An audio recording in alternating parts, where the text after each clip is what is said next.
Sayın Başkan hoş geldiniz. Türkiye siyasetinde 50 küsur yıl aktif rol oynadınız. Sizin Milli Nizam Partisi, Refah Partisi Sayın Necmettin Erbakan'la birlikte Kürt sorununu çözümü yolunda raporlar hazırladınız. Daha önceki çözüm süreçlerinde aktif rol oynadınız ve en son dün gördüğümüz gibi Abdullah Öcalan bir açıklama yayınladı. PKK'ye silah bırakma çağrısında bulundu. Dünden bugüne baktığımız zaman nasıl değerlendiriyorsunuz bu mesajı? Şaşırtıcı bir mesaj mıydı? Beklenilen bir mesaj mıydı? Teşekkür ederim. Tabii bugün Rudav Araştırma Merkezi'nin Erbil Forumu'nun 3.'sündeyiz ve son günündeyiz. Ben de özellikle bugünü seçtim Ankara'dan gelmek için. Öncelikle bütün katılımcılara teşekkür etmek istiyorum. Onları selamlamak istiyorum. Başta forumu tertipleyen Rudav olmak üzere bütün arkadaşlarımı kutluyorum. 2 günden beri bütün görüşmeleri az çok dışarıdan da olsa çok önemli katılımcılar var. Çok güzel şeyler söylediler. Umarım ki bölgemiz için, insanımız için hayırlı olacaktır. Ben tekrar bu forumlara Allah kısmet ederse her zaman katılmak isterim. Sizleri öncelikle toplantının başında selamlamak istedim. İkincisi, bugün Cuma günüdür. Bizim için çok güzel bir gün. Aynı zamanda da Ramazan ayının başlangıcı. Sonradan unuturum belki diye Ramazanınızı da önceden tebrik etmek istedim. Hayırlı olsun. Bir diğer konu, Mehmet Salih Bey, rahmetli Erbakan hocamızla başladığımız yolculuktan hemen bahsetti. Dün de Erbakan hocamızın ölüm yıl dönümüydü. 27 Şubat 2011'de vefat etmişti. Kendisiyle 31 sene beraber yol yürümüştük. Ona da rahmet dilemek istiyorum. Bu bölgenin insanının da kendisine çok büyük saygısı olduğunu, hürmeti olduğunu biliyorum. Arkadaşımın sorusuna gelince bu dünden itibaren, özellikle açıklamanın yapılmasından itibaren sadece Türkiye'nin değil, bu bölgenin değil, belki bütün dünyanın ilgiyle takip ettiği bir açıklama oldu. Ben nasıl karşıladım? Şüphesiz yıllardır bunun içerisinde bulunmuş bir arkadaşınızım. Resmi görevlerim dışında, affedersiniz, arada bir su içmek zorunda da kalacağım. Rahatsızım, boğazlarım yanıyor. Tabii ki başkanım. O yüzden kusura bakmayacaksınız. Zaman zaman sesim tıkanabilir. Bulundum. Yani meclis başkanlığım, başbakan yardımcılığım, terörle mücadele yüksek kurulu başkanlığım, bütün bunların dışında bölgeyi iyi tanıyan, Kürt kardeşlerimizi iyi tanıyan ve seven, onlarla doğuda batıda birlikte olan, örgütün kuruluşunun neredeyse 40. yılındayız.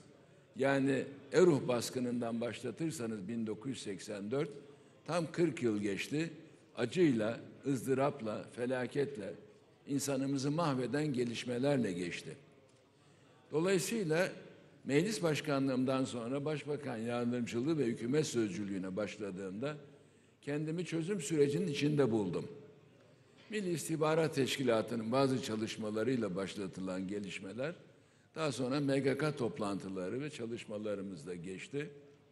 Sonu maalesef iyi olmadı. Neden iyi olmadı Sayın Başkan? Müsaade ederseniz açıklayayım. Yani kısaca söylemek gerekirse hükümet elinden gelen iyi niyetli bütün çalışmaları yaptı fakat örgüt ihanet etti.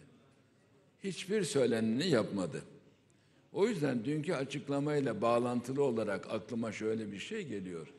İlk İmralı görüşmesinden sonra 2013'ün Nevruz ayında veya Nevruz gününde Sırrı Süreyya Önder yine Pervin Buldan'la Diyarbakır Meydanı'nda silahları bırakın ve Türkiye dışına çıkın çağrısı yapmıştı.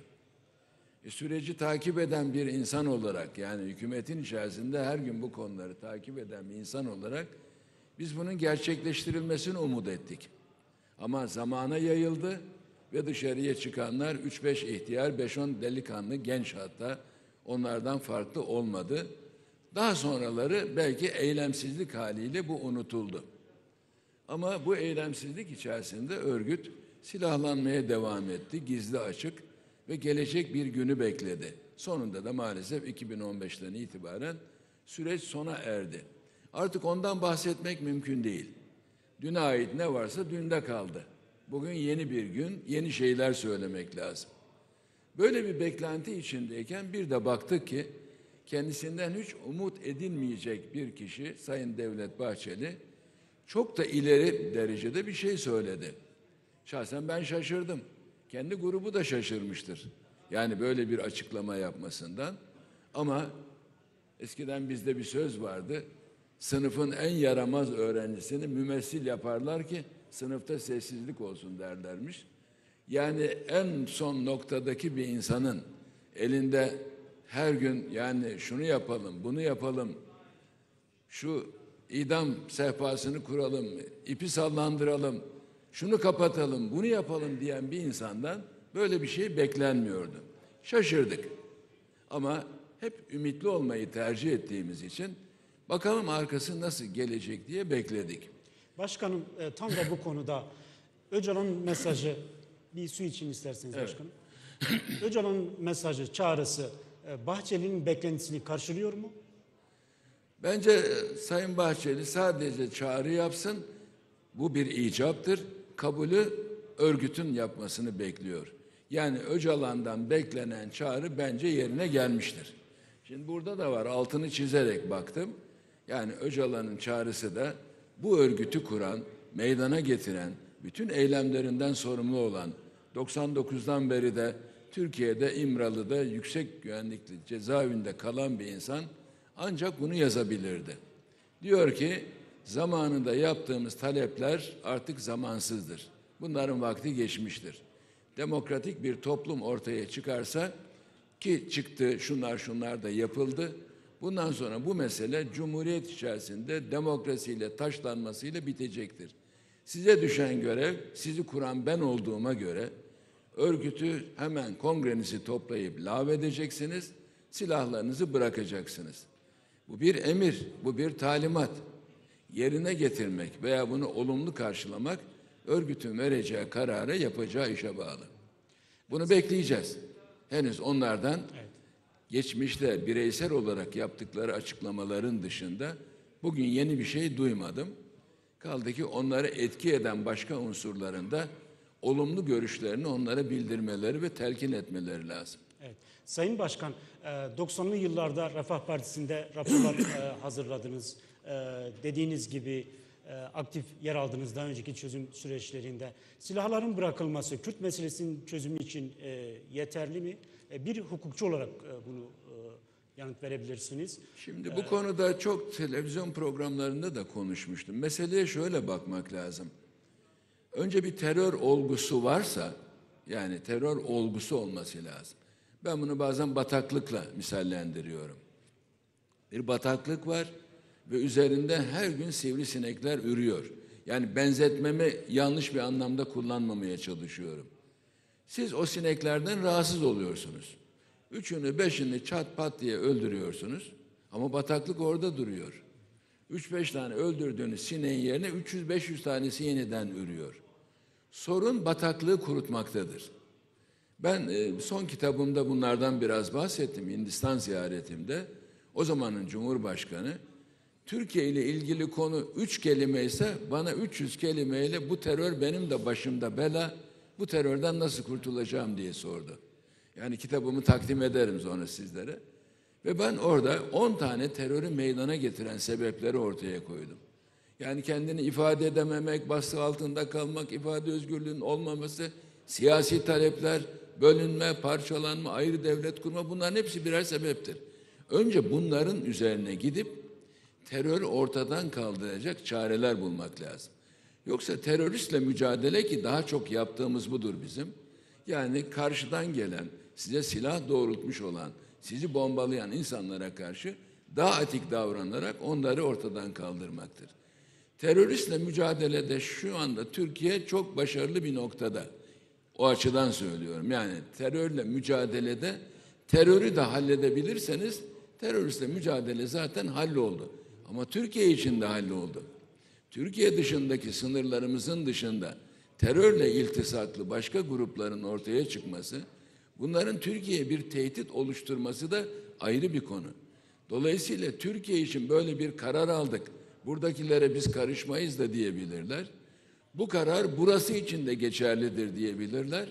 Çok zordur ama ümit etmemiz lazım.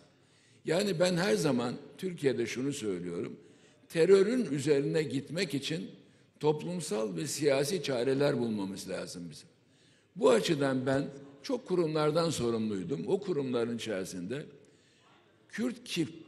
kimliğinin, kültürel haklar noktasında taleplerinin, yani bu bir dil hakkı olabilir, öğrenim hakkı olabilir, ne bileyim kendini konuşarak ifade etme Bu çerçevede olabilir. Bu adımlar konularda çok atılacak mı şeyler Sayın yapıldı. Başkan? Efendim? Tam da bu konuda bu çerçevede adımlar atılacak mı?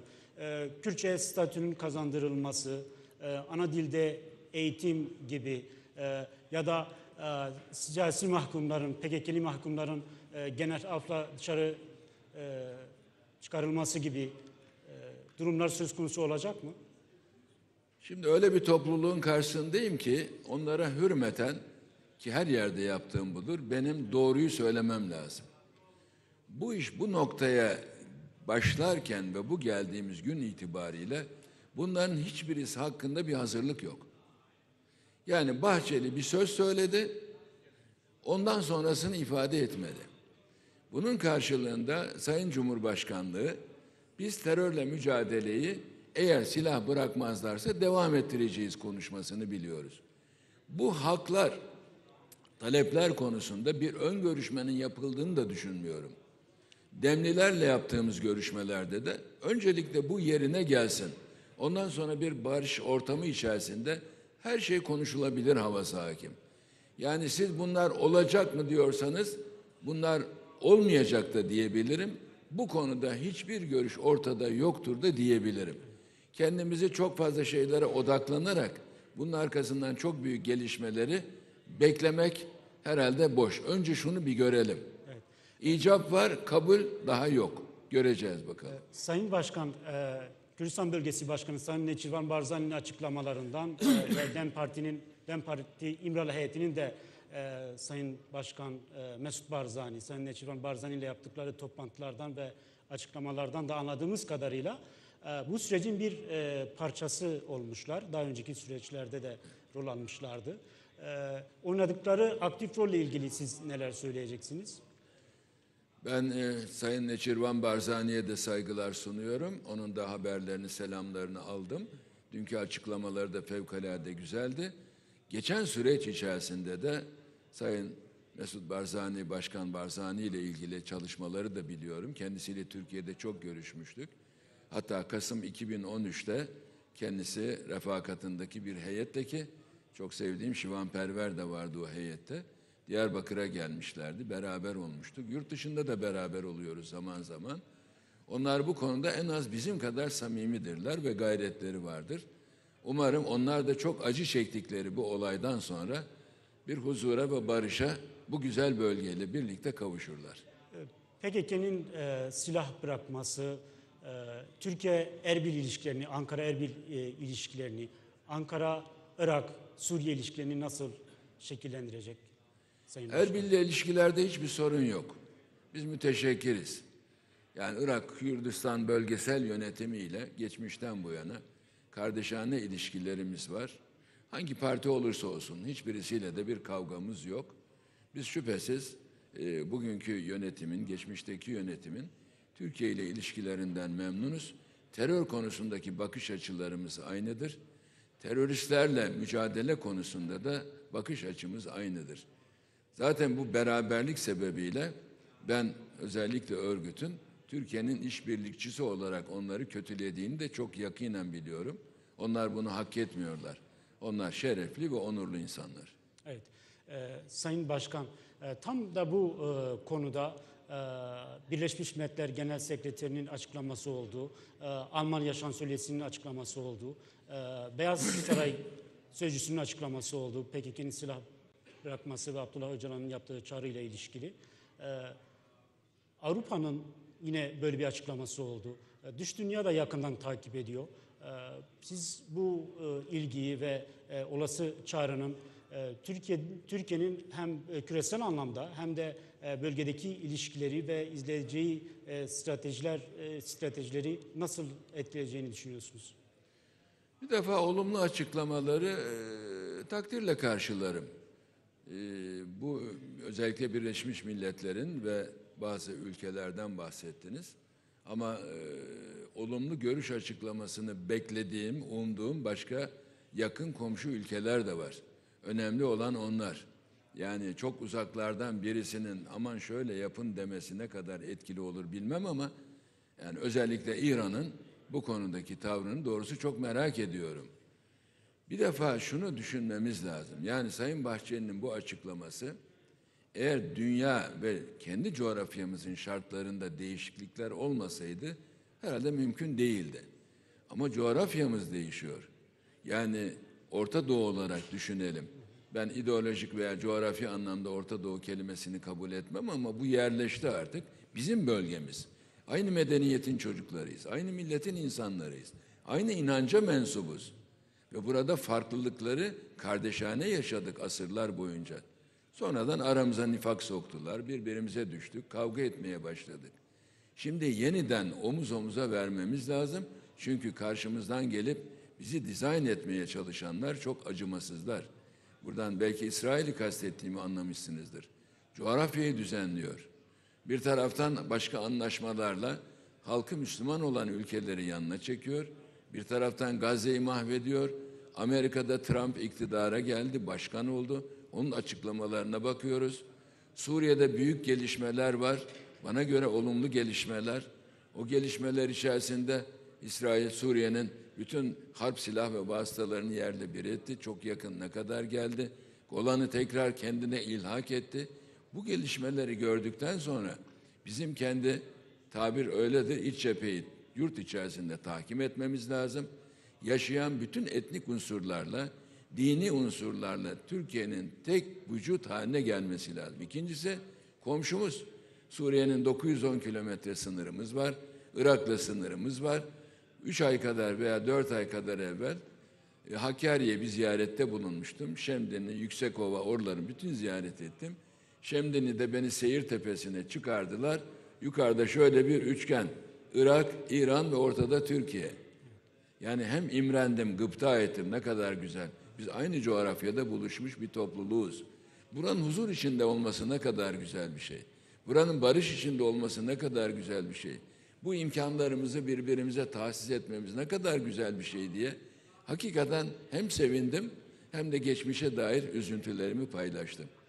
Şimdi bizim şüphesiz Suriye'deki yeni gelişmelerle Esad sonrası yeni rejimin herkesi kucaklayıcı ve demokratik bir rejim olması lazım.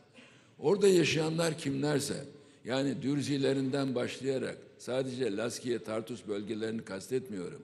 Kim neredeyse Keldanisiyle, Dürzisiyle, Sünnisiyle, Nusayrisiyle barış ortamını kuracak yeni bir anayasaya gitmek lazım. Kürtler Sayın Başkan. Şüphesiz, şüphesiz.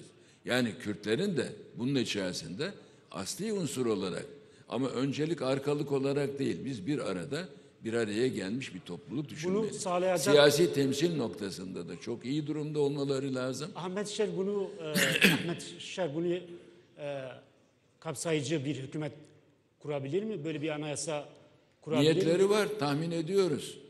Yani şimdi öyle bir şey ki bizde sabıka kaydı istenir bir adam bir işe gireceği zaman. Sabıka kaydını verir savcılar hakkında kesinleşmiş bir hüküm olursa. Ama şimdi siyasetçi olunca adam 3 gün içerisinde Şam'a ele geçirdi. Evet. Daha sonra kendisini Cumhurbaşkanı, devlet başkanı ilan etti filan. Daha sonra güzel bir takım elbise içerisinde kravatla insanların karşısına çıktı. Türkiye'yi de ziyaret etti. Ben tabii dış görünüşüne bakarak ve yaptığı işe bakarak hakkında müsbet düşüncelere sahip oldum. Bir de yüzüne bakarım ben. Sima yalan söylemez bizde. Mesela senin siman ne kadar nurani maşallah. Pırlanta gibi. Çandar o kadar değil de mesela sen böylesin. Şimdi ama adamın sabıka kaydına bakıyorum acaba diyorum. Yani kusura bakmayın biz bize konuşuyoruz. El-Kaide bağlantılı, IŞİD bağlantılı. cezaevinde kalmış, birileriyle birlikte olmuş, şunu yapmış, bunu yapmış. Heyetü Tahrir Şam bize göre de terör örgütüydü. Artık şimdi konuşmuyoruz herhalde. Oradan çıkmış ve gelmiş. Şimdi şüpheyle bakmakta haksız değiliz Mehmet. Ama yapılan iş iyi sonuç verirse mükemmel. Çünkü ben Esad'la olan ilişkilerimizi biliyorum. Biz Esad'la 4 defa bir araya geldik eşiyle birlikte. Kitabımda onu da yazdım. 2011 Mart'ına kadar adeta bir aile gibiydik. Ve Beşar bize verdiği söz şuydu. Biz demokratik bir ülke olacağız. Ben batıda büyüdüm, batıda yetiştim, batılı değerlere sahip olacağız. Hatta bir defasında çok enteresan, hiç mevzu bile değil. İstanbul Menkul Kıymetler Borsası'nı merak ediyorum. Türkiye'ye geldiğim zaman beni oraya götürün dedi. Nereden icap etti dedim. Dedi ki bunun için yani Suriye'de bir tane mutlaka yapmamız lazım. Onu çok faydalı görüyorum. Bunları bile konuşuyorduk. Ama 2011 Mart'ında bu başladığı zaman kendilerini buradan takdirle yad ederim.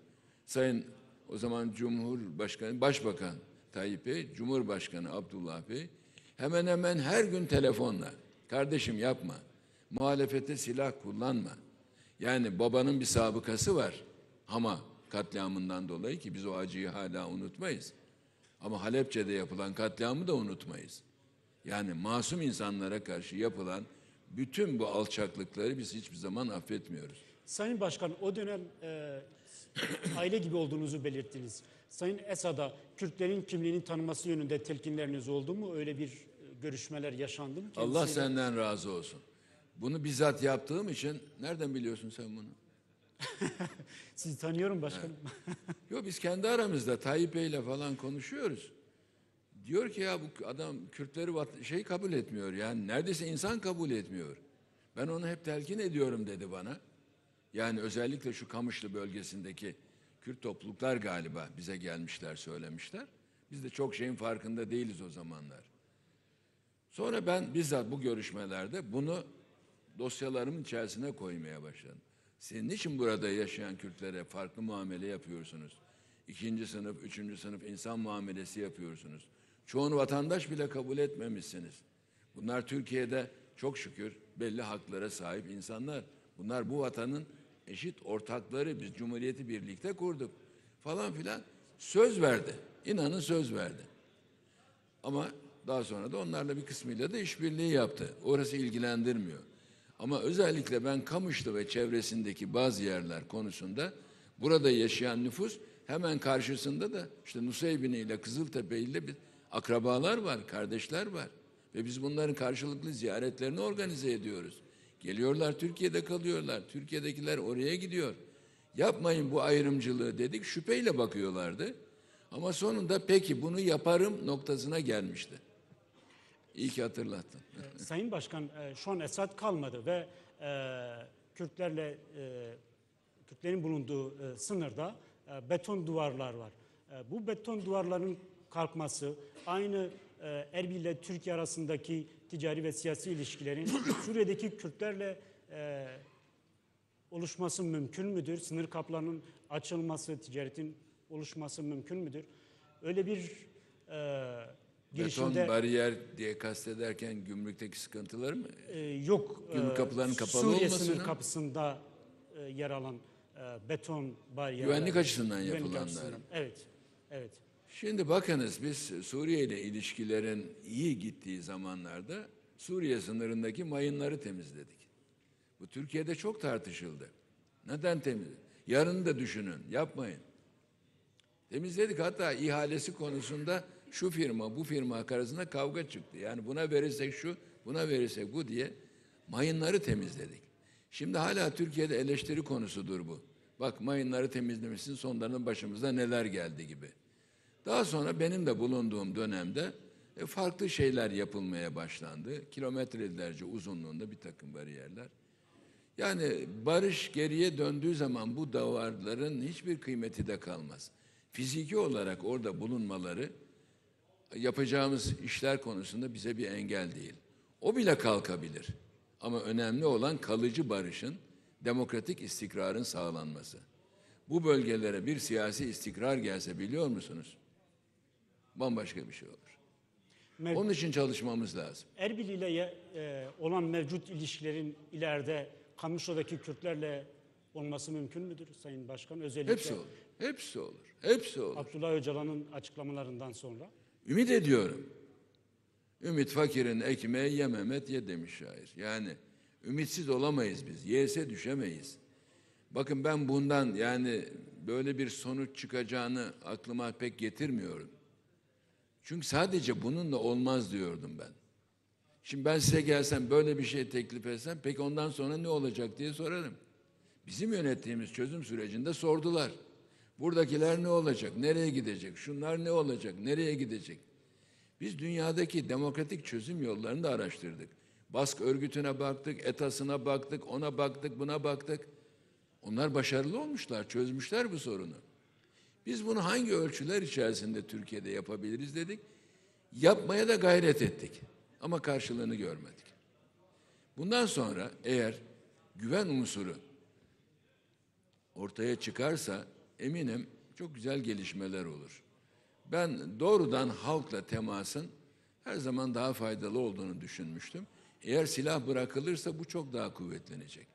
Tabii halkın da siyasi temsilcisi var parlamentoda. İşte milletvekili arkadaşlarım var.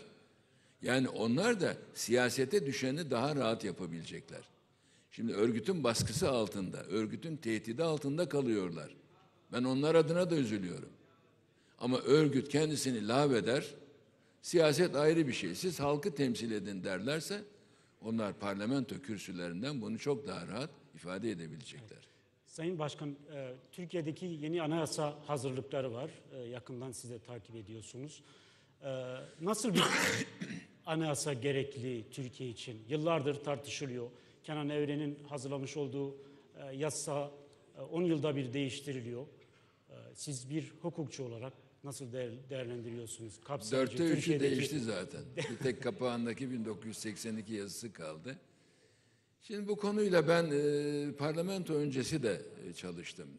Ben 95'te parlamentoya girdim. 5 dönem arka arkaya yaptım. 25 sene sonra da siyasi hayata aktif olanını bitirdim. Biz o zaman Refah Partisi ile de bir anayasa değişikliği taslağı hazırlamıştık. Yani parlamento açısından. Bizdeki çok önemli meslek kuruluşları da anayasa taslakları hazırladılar. Hocalarla da çalıştık. Tabii bizim tek düşüncemiz 61'de 60 darbesinden sonraki bir anayasa geçerliydi. 80 darbesinden sonra da 82 anayasası geçerli. Çok yerleri değişti, tanınmaz hale geldi.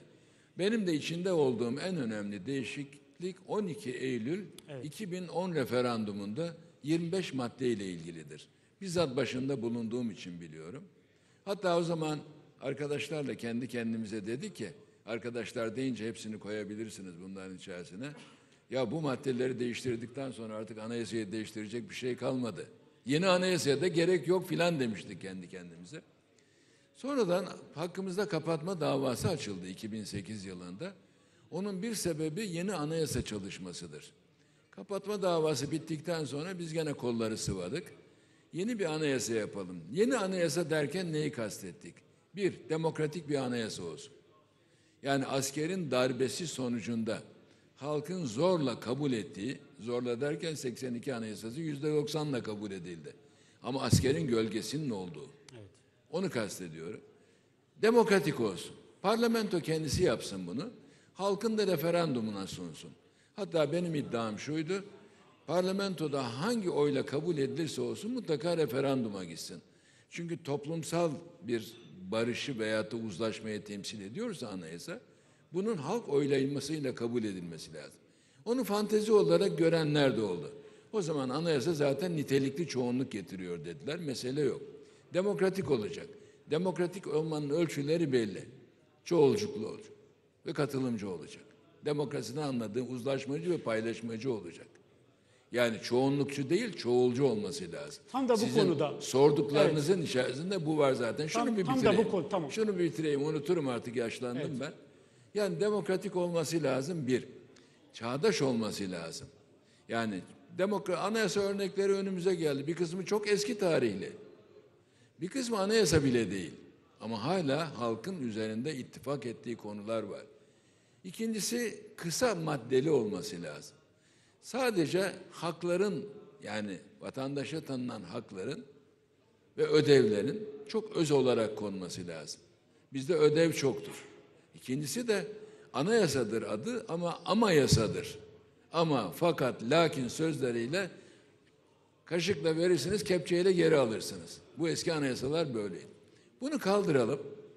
Demokratik, çağdaş, özgürlükçü, hak ve ödevleri kısaca belirleyen en fazla 75 maddeli. Şu andaki anayasa 180 maddelidir. Geçici maddeleriyle birlikte. Ve anlaşılır olması lazım. Bizde bir yemin metni var. Cengiz Bey bile zorluk çekmiştir. Yani kelimeleri birbirine bağlarken uzun kelimeler yaparlar. Ne anladığı çok da anlaşılmaz. Bir 14. madde var. Neyi kastettiği belli değil. Muğlak bırakılmıştır. Muğlak ne? Muayyen olmayan demek. Bu yüzden çağdaş, demokratik, kısa maddeli ve anlaşılır bir anayasa. Fakat şimdi burada sorun var. Bu sorun nedir? 66. madde. Sadece. O da çokça konuşulup tartışılıyor Sayın Tabii. Başkan. İleride bu maddenin de değişme ihtimali var mıdır? Yeni anayasayı kim yapacak, nasıl yapacak ona bakın. Ben aslında başka bir şey söyleyecektim. Sen bam teline vurdun gene. Şimdi bu anayasada şunlar olmalı diyecek ekibin. Şuna karar vermesi lazım. Türkiye 2017'den sonra yeni bir cumhurbaşkanlığı hükümet sistemi kabul etti. Şu anda fiilen o yönetiyor Türkiye'yi. Eskiden parlamenter sistem vardı ve ben parlamenter sistem olarak da o meclisin başkanlığını yaptım. Hatta ilk defa bu tartışmalar çıktığında şöyle demiştim. Parlamenter sistemden yanayım ben. Bu meclis buna göre dizayn edildi. Buna göre hükümet yönetiyor. Ve bizim yasamanın yanında denetleme görevimiz de var. Ve biz milleti temsil ediyoruz. Milli irade burada tecelli etmiş falan dedik. Ama dedim ki eğer başkanlık sistemi düşünülüyorsa bunundaki dünyadaki örneklerinden birisi olması lazım.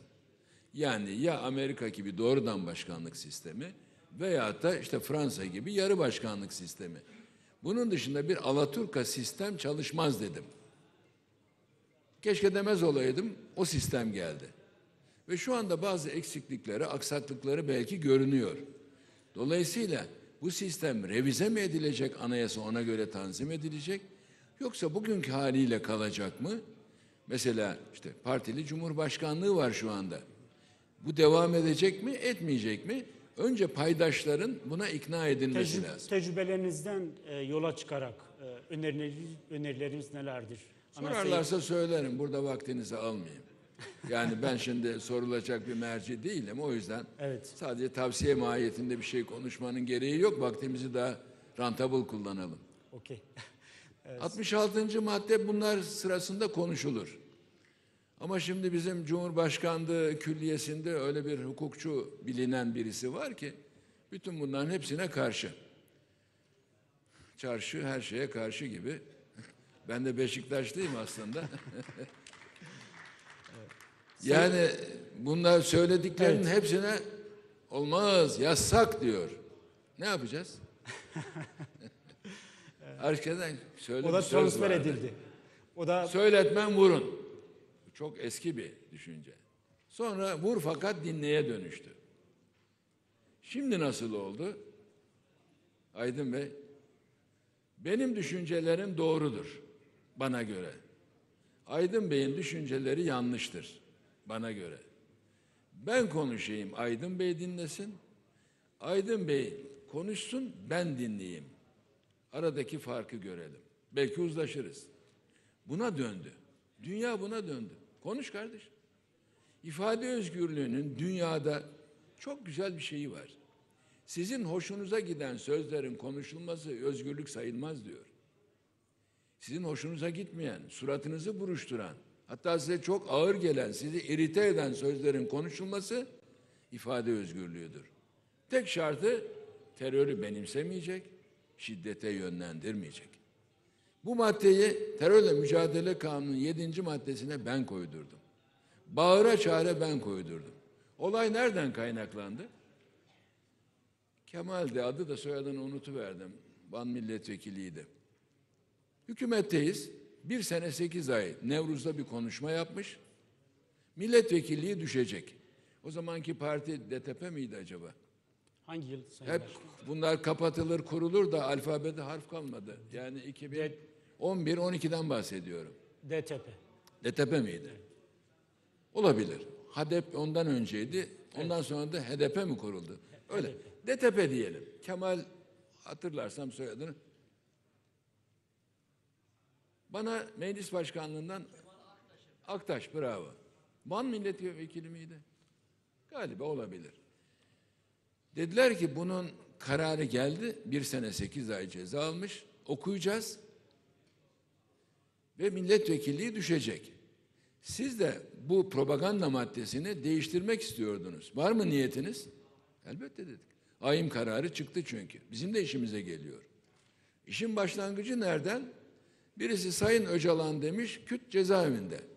Sen terör örgütünün başının propagandasını yapıyorsun.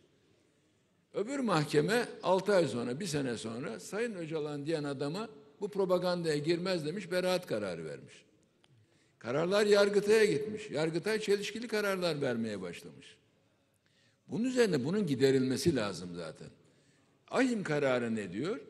Terörü övmedikçe, şiddete yönlendirmedikçe ve çok güzel kriterler koymuş.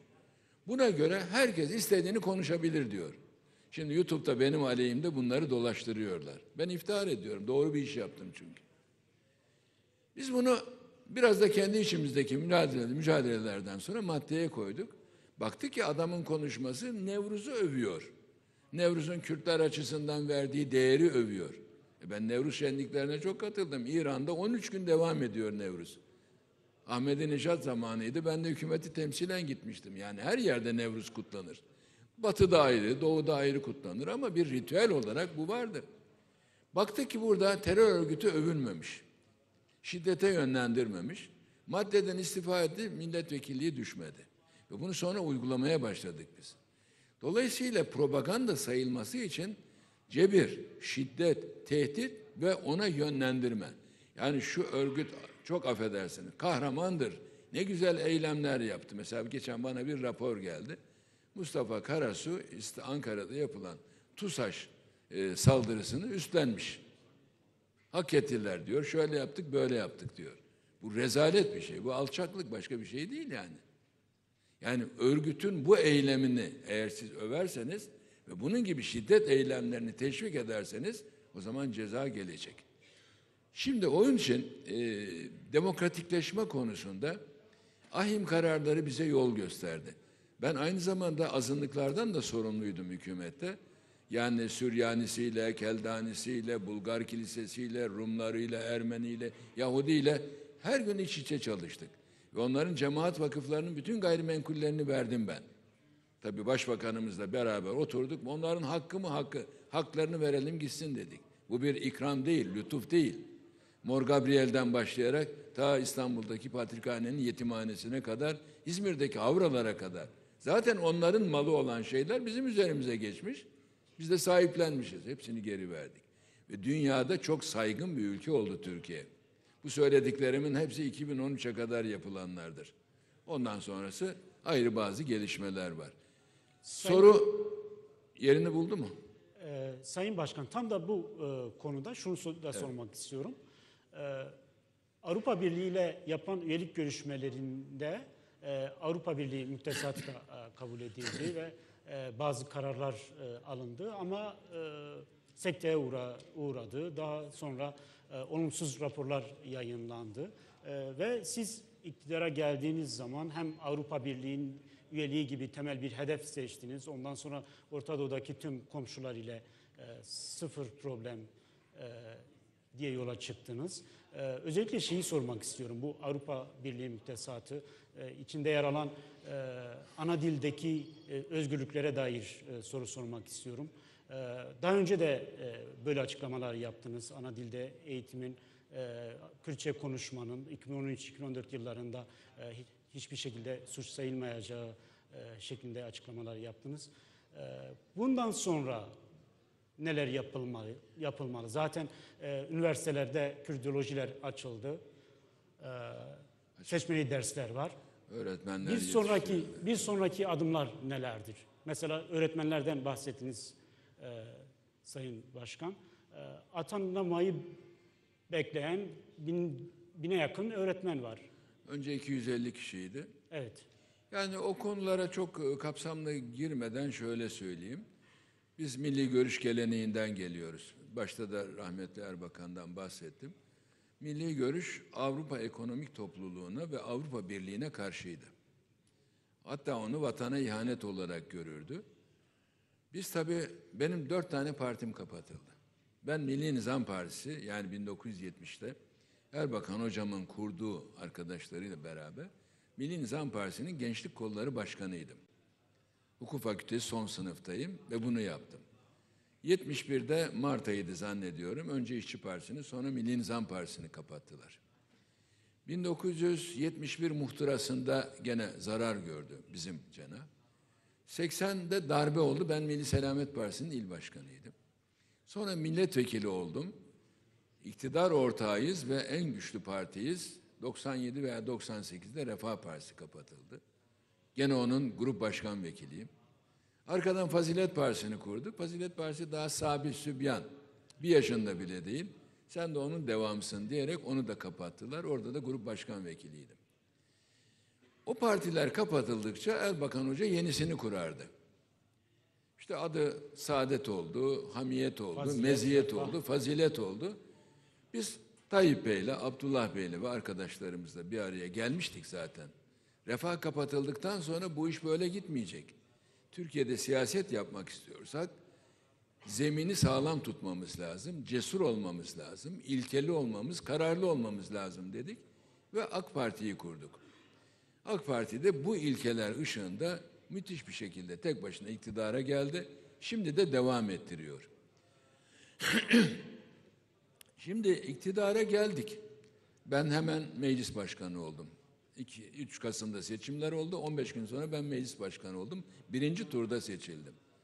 Fakat tabii bizde bize karşı olduğunu açıkça ilan eden 4 tane grup var. Birisi Türk Silahlı Kuvvetleri'nin başındaki komutanlar. Sizi beğenmiyoruz, sevmiyoruz. Siz Atatürk düşmanısınız. Siz laikçi değilsiniz. Busunuz diyorlar. Bize cepheden taarruz ediyorlar. Erbakan Hoca'ya bile dünyayı zindan ettiler. İkincisi üniversiteler, onlar tamamen karşı, kategorik olarak. 27 Mayıs'ta da böyleydi. Üçüncüsü de bugün Beşli Çete denen bir iş adamları grubu var. O zaman da başka kuruluşlar vardı. Onlar da 5 gruptular hemen hemen. İşlerinde işte işveren kuruluşları, şunlar bunlar. Bir de medya. Medya tam karşımızda. Siz bugün hava ne kadar güzel deseniz bundan bile kötü anlam çıkaran bir medya. Şimdi bunlar tam taarruza geçtiler. Halkın iradesiyle milletvekili olduk ve parlamentoya geldik, iktidar olduk. Ama karşımızda delegasyon. Hemen gösterdiler. Peki bununla biz nasıl baş edeceğiz demokratik yollardan? Halkın talepleri böyledir desek onlara karışmayın siz diyorlar. Onlar bizim işimiz diyorlar. O zaman anladık ki bir manivelaya ihtiyaç var. Ve manivelanın en güzeli Avrupa Birliği hedefi. Solda, demokratik solda, sosyal demokratta, Atatürkçüsü de, laikçisi de Avrupa Birliği hedefinde destek olacaklarını ortaya koydular. 2 şeye baktık. Bunların kriterleri ne? Birisi Kopenhag kriterleri, hukuki ve siyasi kriterler. Birisi de Maastricht kriterleri, onlar da ekonomik kriterler. İkisi de işimize geliyor bize. İkisi de işimize geliyor. Faili meçhul cinayetleri yaşamış olan bir Türkiye'de, hala acısının her evde hissedildiği bir Türkiye'de, hala cumartesi anneleriyle beraber çocuklarını, eşlerini bekleyen insanların olduğu bir Türkiye'de bu kriterler bizim de işimize geliyor. O zaman kendi aramızda zaten önceden karar vermiştik. Biz dedik Avrupa Birliği hedefinde samimiyiz. Bizden öncekiler samimi değil, güçleri de yoktu zaten. Bir tek DSP zamanında işte aday ülke statüsüne alınmak gibi bir durum oldu ama başlangıcı 58 yıllarıdır. Biz müzakere sürecini aldık. Yani tarihini belirledik. Ekim 2005'ti galiba. 2005. 2005'ti. Ondan sonra bu bir ödevdir. Yani bize Avrupa Birliği şunları yapacaksın. Şu fasıllar, şu programlar, şu konular üzerinde çalışma yapacaksın diyor. Ödev bizim ödevimiz. Biz bunları yaparsak gireceğiz. O süre içerisinde ben parlamenter diplomasiyi uyguladım. Özellikle Avrupa Birliği ülkesi veyahut da Avrupa Birliği, Avrupa'da bize müzahir olacak ülkelerle ilişkilerimizi sıklaştırdık. Onu da bir kitap haline getirdim. Ve o zamanlar Almanya, Fransa en başta bize karşı muhalefet ediyorlardı. Onların muhalefeti bir ölçüde ortadan kalktı ama İsveç başta olmak üzere bütün demokratik ülkeler Türkiye'nin yanında yer aldılar. İtalya'sı da dahil olmak üzere. Onlar bu süreçte yaşananların bizim sabırlı olmamızı gerektirdiğini söylediler. Mesela Fontaigne son zamana kadar Avrupa Birliği komiseriydi galiba. Josep Borrell diye birisi vardı. Evet. Benim zamanımda ben davet ettim. Parlamentoda da konuşturmuştum onu. Dedi ki efendim sabırlı olacaksınız. Bizim heyetler İspanya'dan gidiyorlar. Döndükleri zaman domates yağmuruna tutuyor onları çiftçiler. Neden? Bizim aleyhimizde karar aldınız orada. Bizim ürünlerimiz ne olacak diyorlar. Öbürü bağırıyor, öbürü bağırıyor. Biz sabırla hareket ettik dediler. Portekiz'e gittim. Jaime de Gama diye birisi meclis başkanı. Sabırlı olun dedi. Neden dedim? Biz dedi müracaat ettiğimiz zaman Fransa'da Valéry Giscard d'Estaing vardı. Valéry Giscard d'Estaing'e gazeteciler mi, siyasetçiler mi sormuşlar. Ben Portekiz'de Avrupa Birliği'ne girmek istiyor. Ne dersiniz diye. Önce tanımamış gibi gelmiş. Yani Portekiz mi? Neden bahsediyorsun? Neresi o? Efendim şu Portekiz işte Avrupa'nın en batısındaki yer. Ha orası demiş, kahkaha atmış. Yani bu kadar hafif almışlar, bu kadar alay etmişler. Ama sonunda müzakereler devam etmiş ve kazanmışlar. İngiltere bize 2 defa bunlar veto ettiler demişti. Biz sabırlı olmamız gerekiyordu ve biz 2012'ler, 13'ler, 14'ler civarında bu işin biteceğini düşünüyorduk. Sonra gerilmeler başladı. Sizin dediğiniz yerel yönetimler özellik şartı evet. Ayrı. Orada muhalefet şerhi de vardır, o da vardır, bu da vardır. Ama biz çözüm süreci içerisinde de işler iyi giderse bazı konuları konuşmayı düşünmüştük. Ona bile sıra gelmedi. Ama öncesinden Türkiye zaten ona muhalefet şerhi veya delegasyon koymuş yani orayı tam imzalamamış. O çok da önemli değil. Yani bazı konular içerisinde elbette mutlaka olması lazım. Ama büyük süreç içerisinde eğer bize tanınan imkanları biz yeterince kullanabilseydik ve onlar da bazı engellemelere gitmemiş olsalardı süreç devam ederdi. Sonra biz kendi içimizde sıkıntılar yaşamaya başladık. Gezi olayları oldu, hain darbe girişimi oldu. O konularda dışarının sanki işin içerisinde dahli varmış gibi düşünüldü. Süreçte bir soğuma oldu. Avrupa Birliği kendi kendine düştü. Yani iç çekişmelerin içerisine girdi. Mesela o süreçte işlerin iyi gittiği zamanda ben daha çok İslam ülkeleriyle yani halkının Müslüman olduğu ülkelerin başkanlarıyla veya İKÖ toplantılarında konuşmalar yapardık. İnanın Mısır sadece bizimle rekabet etmeyi severdi. Arada bir böyle kafasını gösterirdi. Ama bunun dışındaki bütün ülkeler ne olur bir an evvel girin, bir Müslüman olarak bizi de temsil edin orada. Bizim de haklarımızı savunun derlerdi. O rüzgarı tekrardan yakalayabilir mi? Efendim?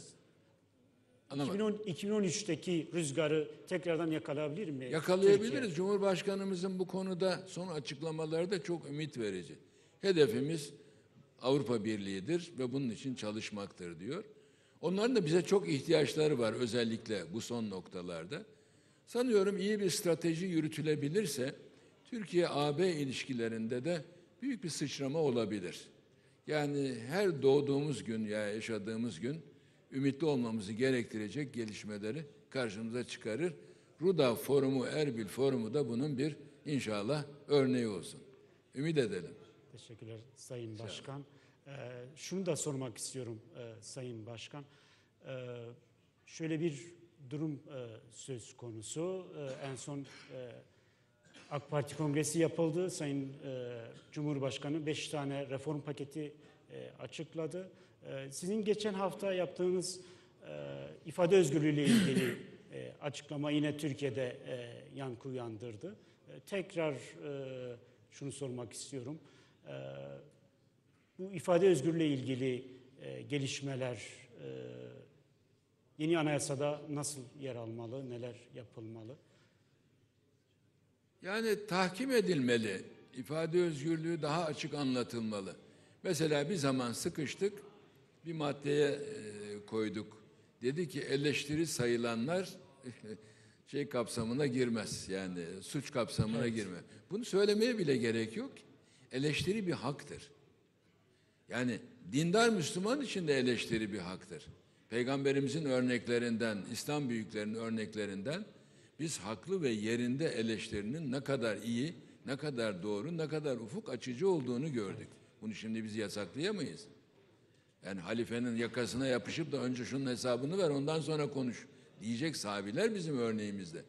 Ömer döneminde veya bir başkaları döneminde ama bizzat Peygamberimiz kapıdan girip de densizlik yapan bedeviye bile saygıda kusur etmemiş. Sorusunu sormuş, isteğini sormuş, karşılığını vermiş. Biz bununla mükellefiz.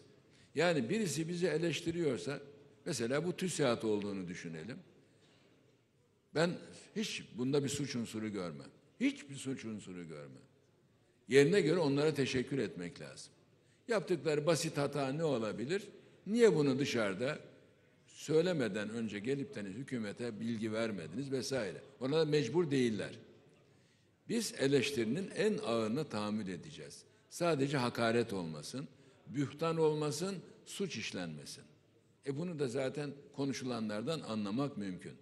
Yani terörle mücadelenin en önemli noktası propaganda maddesini şiddet olmadıkça caiz gören bir anlayışın ifade özgürlüğünün mutlak olduğuna inanması lazım. Herkes aynı düşünmeyecek. Orada Mevlana'nın güzel bir sözünü ifade ettim.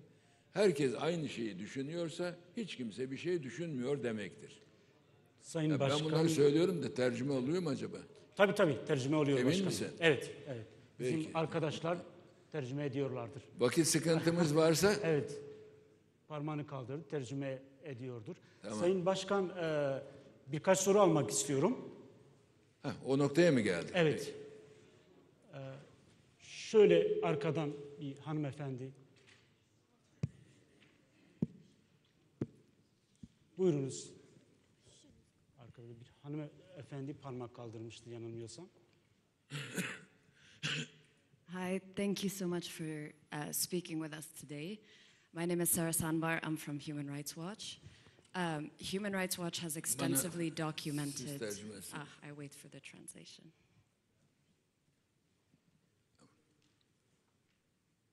Kaçta İngilizce? Türkçe 3'te miydi? Evet.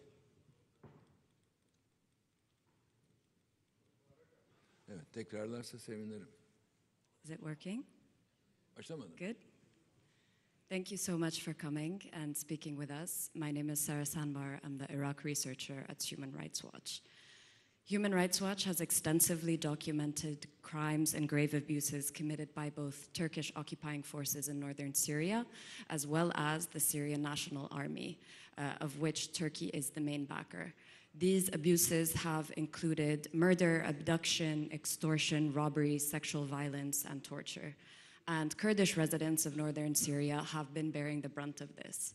What is Turkey doing to ensure accountability for abuses committed by both Turkish forces and the SNA in northern Syria? And what is it doing to prevent further abuses from being committed? Thank you.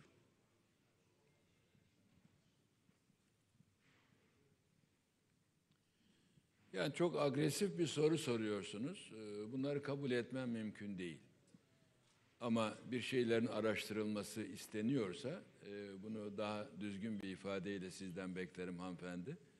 Yani işgalci güç diye başladınız. Cinayet işlenmesine kadar vardı. Bunu kabul etmem. Yani Türkiye en azından prensip olarak kabul etmem. Böyle bir şikayet, böyle bir itiraz, böyle bir olay varsa raporlarınıza yayınlarsınız. Biz ona karışmayız.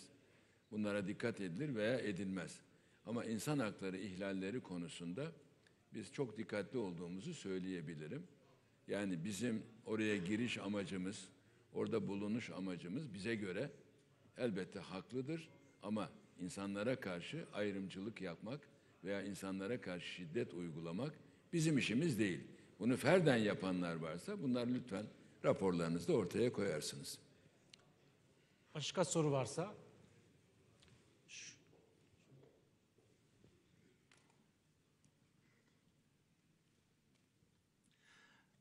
سلاو ريز والله بو خاطري كاك جنگيز جاندار زيب عربي قصبكم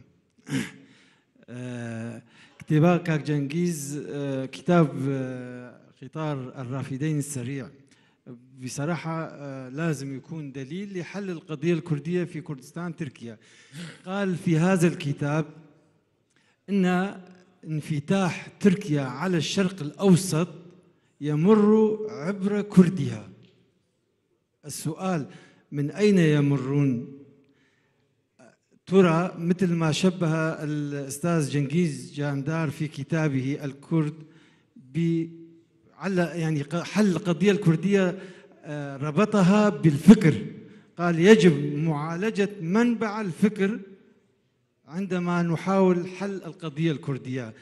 بهذه الطريقة سوف تحل أم بطريقة الأستاذ بولند أنه شبه الكرد بالذبابة وحاول أن يعالج منبع الذي تتجمع فيه الذبابات؟ لا أعتقد أن القضية الكردية والشعب الكردي قضيته تحل بتشبيهه بمعالجة منبع الذبابة، وإنما هو كما قال كاك جنگيز موضوع فكر. إذا كانت هناك في فكر متطرف يجب معالجة منبع الفكر التطرفي. وشكرا. Sayın Çandar'ın sözleriyle ilgili konu beni ilgilendirmiyor. Ama verdiğim misali çok yanlış anlamışsınız veya yanlış göstermek istiyorsunuz. Sizi kabul etmiyorum bu sözlerinizle. Ben yıllarca bu konuyu bir terör olgusu olarak göstermeye çalıştım. Terörü bir bataklık olarak gösterdim. O bataklıktan üreyen de herhalde maymun olmaz. Yani bir sinek misali verdim. O yüzden sizin yanlışınız şurada. Yani bataklıktan üreyen sinek Kürtlerdir diye düşünüyorsunuz. Asla ve kat'a. Bu çok yanlış bir şey. Sizin gibi düşünenler Türkiye'de de var. Onlar PKK yanlısı olan Kürtleri bütün Kürtler zannediyorlar. DEM Parti'ye oy verenlerin hepsini PKK'lı kabul ediyorlar. Böyle bir şey yok. O örgütle ilgisi olmayan, o örgüt adına silah kullanmayan, o örgüt adına eylem yapmayan milyonlarca Kürt var. Onlar bizim kardeşimiz. Hani bataklığın üzerinden üreyenler, sinekler diyecekseniz terör örgütünde silah kullanan insanları kastettiğimi herhalde anlamış olmanız lazım. Agresif olmaya gerek yok. Çözmeye mecburuz. O yüzden Cengiz Bey bu konuyu çok eskiden beri takip eder. Görüşlerine çok değer veririm. Ama benim bu sözümden hareketle sinek gibi gördü derseniz çok üzülürüm. Çok yanlış bir şey. Bunu reddederim. Ben Batı'da siyaset yapıyorum ve Kürtleri sevdiğim için de Batı'da beni düşman haline getirmişlerdi. Onlar benim kardeşlerim diyordum. Sen onları sinek gibi yaptın. Ayıptır. Başka soru alalım başkan.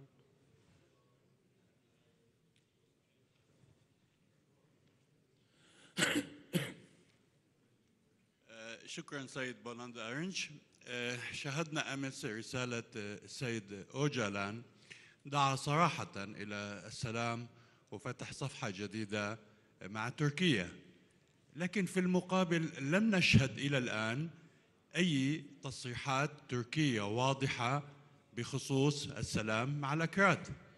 سؤالي: هل هناك خطة تركية ما؟ هل سنشهد خريطة طريق؟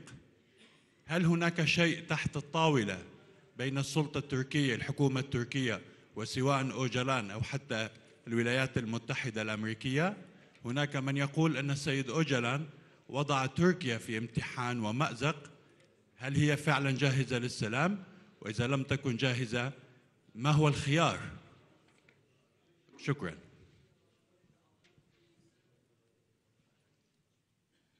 Şimdi elimde dün yapılan açıklama var. Yani buna girmeye fırsatım olmadı. Başında da barış ve demokratik toplum çağrısı diyor.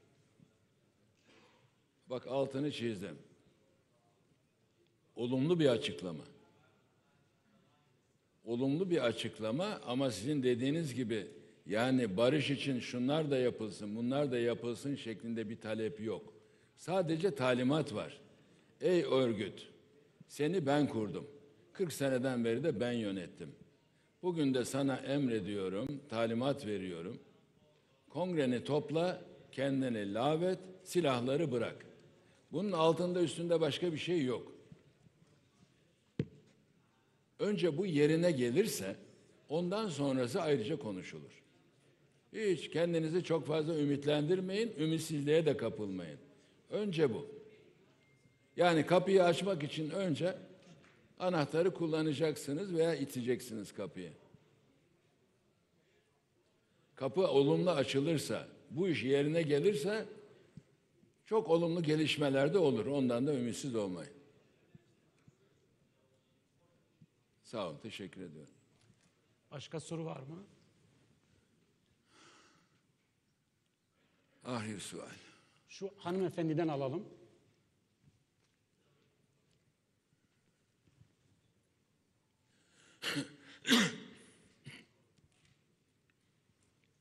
دست خوش بەیانی هەموو لایەک باش بەخێرهاتنت دەکەم بەڕێزم زۆر پێ خۆشحاڵم کە دەبینم ئێستا لە هەرێمی کوردستان کە هەمیشە نمونەی پێکەوە ژیانە هەمومان پێکەوە لێرە دانیشتوین گوێ لە جەنابەت دەگرین وەکو سەرۆکی پێشووی پەرلەمانی تورکیا من بە کورتی بۆ ئەوەی کە کاتتان لێ نەگرم دەمەوێت ڕای جەنابەت شەخسی وەربگرم ڕای جەنابەت چییە لەسەر ئەو پرۆسەی ئاشتی کە دوای دوو جار دێتە کایەوە و هەروەها پەیامی بەرز ئۆجەلان ئایا شمولی هەموو پەکەکەیەک دەکات ئایا تەئسیر هەیە لە بەرەو پێشچوونی پرۆسەی ئاشتی من دەمەوێت ڕای جەنابەت وەکو سەرۆکی پێشووی پەرلەمان وەربگرم کە ئەو کاتە سیستەمەکە پەرلەمانی بوو سیاسەتی تورکیا جیاواز بوو ئەو کاتە لەگەر سیاسەتی ئێستا دەستان خۆش بێت نازانم پرسیارەکەم وازحە Anladınız mı Sayın Başkan? Duydum, duydum. Thank you very much. Teşekkür ederim. Vakti almamak için basit söyleyeyim. Şimdi Sayın Bahçeli konuştuğu zaman ben 3-4 tane gazeteciye mülakat verdim. Yani ben sokakta su satan bir insan değilim. Siyasetçi olarak üzerimde bir sorumluluğum var. Bu ne anlama geliyor? Önce şaşırdığımı ifade ettim. Yani ondan beklenmiyordu çünkü. Her gün bu parti kapatılmalıdır. Kapatılmazsa onu yargılayan Anayasa Mahkemesi kapatılmalıdır diyen bir insan bunu söylüyor. Ama söz önemli. Bunu kabul etmemiz lazım. Şöyle düşündüm. Niye meclise gelecek ve nasıl gelecek? Meclise bir defa gelmesi mümkün değil. Yani kanunlar gereği veyahut da teamüller gereği meclisinde bir iş tüzüğü var, bilmem nesi var. Niye oraya gelecek ve niye DEM Parti grubunda konuşacak? Çözemediğim sorun bu. Acaba genel af mı çıkacak dedim kendi kendime. Çünkü genel af çıkarsa o da çıkar veya bir başka şekil. Veyahut da umut hakkından istifade etsin diyor. Umut hakkı çok güzel bir şey çünkü 12-13 senedir şeyde bekliyor. Rafta bekliyor. Avrupa İnsan Hakları Mahkemesi karar verdi. Ondan istifade edecek başka insanlar da olabilir. Haklı ve yerinde bir karar. Ben öyle düşünüyorum. Yok bunların ikisi de olmayacak. Nasıl gelecek peki? Ondan sonra meclisten vazgeçildi. Heyetler gitmeye gelmeye başladı. Şu oldu bu oldu filan. Sonunda bu noktaya geldik. Yani sorularımızın cevabını alamadık ama netice bir şekilde hasıl oldu. Görüntülü mü olsun, yazılı mı olsun? Bana göre görüntülü olması lazımdı. Neden? Çünkü eski geçmiş yani bir suda 2 defa yıkanılmaz bir söz var. Ben 2009'da başlayıp 2016'nın başında biten süreçten onu yaşadığım için bahsediyorum. Ama onun üzerinden bir 10 sene geçti. 10 sene içerisinde o değişti, bu değişti, şartlar değişti. Demek ki bu hale geldi diyorum. O zaman İmralı'ya giden heyet, yani hem avukatlar hem de milletvekilleri geliyordu, açıklamasını yapıyordu. O açıklamayı alıyor, Kandil'e götürüyordu. Kandil'dekiler diyorlardı ki o devletin elinde tutsaktır. Biz onun sözüne bakmayız. 2 defa böyle oldu. 2013 Nevruz'unda bunu açıkladıkları zaman Diyarbakır Meydanı'nda biz yerine geleceğini zannettik, getirmediler. Yani tam anlamıyla yerine getirmediler. İkincisi de İstanbul seçimleri sırasında oldu. Bir akademisyen gitti adaya. Onun da görüşmeler yaptı. Arka planını biliyorum, burada konuşulacak gibi değil. Ve o bir mektup yazdı. Ama bu mektubu avukatlar yanınızda varken siz açıklayın dediler. Avukatlar ortadan kayboldu. Adam tek başına kaldı. Mektubu orada açıkladı. Yani İstanbul'daki Kürt seçmenlerin seçimde tarafsız kalmasına yönelik bir talepti. O günkü parti buna da uymadı. Biz buna bakmayız dedi. Şimdi bunları bakmayan, yerine getirmeyenler acaba şimdi kendisi İmralı'nın dışında herhangi bir yerde bunu açıklamadıkça bizzat kendi sesinden ne kadar inanacaklar diye ben tereddüt içindeydim. Dün bunu bir mizansen içerisinde yaptılar. Fena da olmadı doğrusu. Ama bunun ne kadar itibar göreceği konusunda doğrusu bir endişem var. Ben istiyorum ki örgüt zaten sıkışmış durumda. Türkiye'deki gücünü tamamen kaybetmiş durumda. Pek çokları da bir şekilde etkisiz hale getirilmiş durumda. Bir yere sıkışıp kalmaktansa kendilerini kuran iradeye saygı gösterip tamam biz de bundan sonra şöyle yapacağız demelerini ben şahsen bekliyorum. Yapmazlarsa Cumhurbaşkanı'nın açıklamaları var, Bahçeli'nin açıklamaları hepsinin var. Terörle mücadele daha etkin bir biçimde devam edecektir. Bunun neticesine katlanırlar. Olsun biz zaten bunu yapacağız. Siz de ne yaparsanız derlerse bunun gelişmelerini hep beraber görürüz. Ama barış kelimesi çok kullanıldı. Artık anlamını da yitirecek hale geldi. Barışı hepimiz özlüyoruz ki bu kadarına bile razıyız. O yüzden Mevlana'nın güzel bir örneği vardır. Şems-i Tebrizi'ye çok bağlıdır. Şems-i Tebrizi ortadan kaybolur. Birileri onu dışarıya gönderirler. O da ondan her gün gelecek bir haber bekler. İşte Yahudi olduğu söylenen birisi gelir kapıyı çalar, müjde Şems geliyor diye haber verir. Mevlana buna karşılık bütün malını, yoğunu kendisine hediye eder. Müjde karşılığında. Adam da kıs kıs gülerek gider. Arkadan gelenler derler ki o sana yalan söyledi. Şems gelmiyor. Ama sen ona bütün her şeyini verdin. Der ki ben de onun yalan olduğunu biliyordum. Yalanına bütün malımı verdim. Doğrusunu bilseydim canımı verirdim diyor. Yani biz de bu işin yalanına bile razı olacak hale geldik kardeşim. Bırakalım ümitli olalım ya. Buradakiler düşünsün. Ya Sayın Başkan, Mevlana ile bitirmiş olalım. Çok teşekkür ederim Erbil Forumu'na. Erbil'e hoş geldiniz tekrardan. Teşekkür ederiz. sağ olun. Efendim ben Dinlediğiniz teşekkür için ediyorum. teşekkür ederiz. Eksik Vaktim doldu. olmayın. Soru alamıyorum. İnşallah tekrar Zaten buluşmak tava, üzere boyunat var, diyelim. hırsiyar. Sözlerimle kimi incittiysem özür diliyorum ama herkes bizi dinliyor. Canlı yayın yapılıyor. Bazı şeyleri benim kabul etmem mümkün değil. Siz de beni anlayışla karşılayın. Hepinize iyi günler diliyorum. Ramazanlar. İnşallah mutlu haberlerle tekrar karşınızda olmayı diliyorum. Sağ olun. Teşekkürler. Sağ olun.